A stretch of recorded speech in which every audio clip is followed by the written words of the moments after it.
gente precisa começar falando, galera, é sobre o passado colonial nordestino. Bom, esse passado deixou marcas no espaço nordestino que permanecem nas paisagens de cidades como Recife e Salvador até hoje.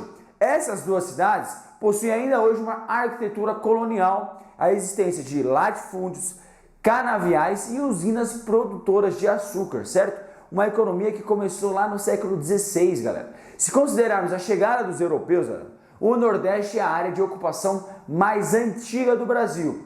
E lá aconteceu a fundação de vilas e cidades que se deu aí ao longo do litoral brasileiro. Então, durante o século XVI, a organização do espaço nordestino se relacionou com a economia canavieira, ou seja, a cana. Alguns aspectos socioeconômicos mais importantes são então, a formação dos latifúndios. O que é latifúndio, professor? Concentração de grandes áreas destinadas à plantação de cana-de-açúcar. Desenvolvimento de monocultura, cultivo de apenas um produto. No caso do Nordeste, a cana-de-açúcar, a economia canavieira, certo? O trabalho escravo com pessoas trazidas da África, certo, gente? Então aí tem algumas características históricas que vão marcar o espaço geoeconômico nordestino até os dias de hoje. Outra atividade econômica muito comum foi a criação de gado.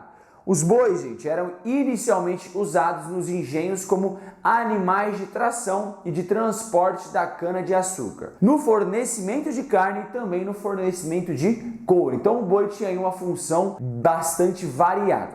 Depois disso, esses animais passaram a ser criados em áreas descampadas e distantes do litoral, onde as condições de clima e do solo não eram favoráveis ao cultivo de cana-de-açúcar, certo, galera? Então, gente, nas últimas décadas, a região Nordeste recebeu muitos investimentos em obras de infraestrutura. Desse jeito, a região Nordeste passou por uma modernização da sua agricultura e seu parque industrial. Então, na indústria, houve investimentos recentes em fábricas de carros e motos, refinarias, estaleiros e siderúrgicas, ou seja, aquela indústria de base.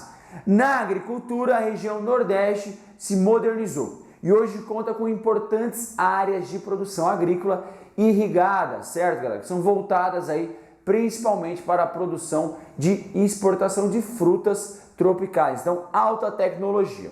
Em 2013, todos os estados do Nordeste tiveram um crescimento econômico acima da média nacional, ou seja, destaque para a região Nordeste aí em 2013.